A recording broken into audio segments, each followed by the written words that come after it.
So you talk about, you've done many projects, say writing, editing. I've seen your podcast. You're reviewing some. You've got a love as well of old films. We can see the zombie poster up behind you there. So, but I know certainly you've been doing some work with libraries as well. And I think, what role did libraries play in your life? What role do libraries play in your life, Andrew?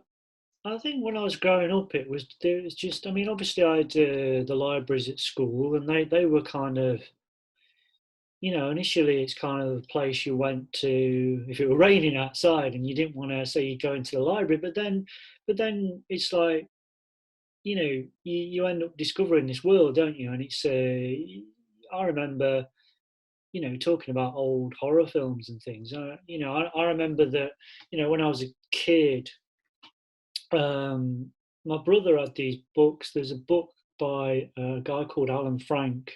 It's called The Pictorial History of Horror. The horror movies, and this.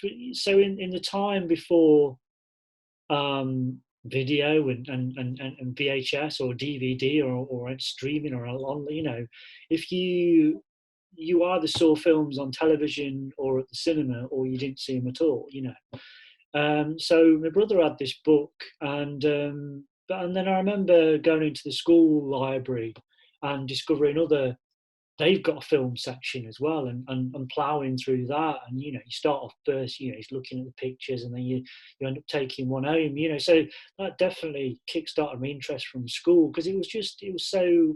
Even though it's within school, it was something that was completely out of the realms of what normal school was, And I remember when I was slightly older, when I was living in Sutton, my mum and dad, they split up, and then and I remember it was quite a difficult time for me, and I remember when I was living with my dad, and he was like a single parent, and it wasn't always. He was a good dad, Don't get me wrong, but it was difficult times, and sometimes he wasn't always there, and it was quite difficult as a teenager growing up. So a lot of time I'd be wandering around the streets. But again, the library was a good place to get out of that cold and rain and the sort of some of the stuff that was going on at home. But again, it was still that idea of finding a physical place that was physically safe, but also discovering these new things, and discovering people like Ray Bradbury, and John Wyndham and things like that, and these fantastic writers, and again, that's another thing that stays with you, doesn't it? Because it's not, it's solid, and it's not throwaway. It's there.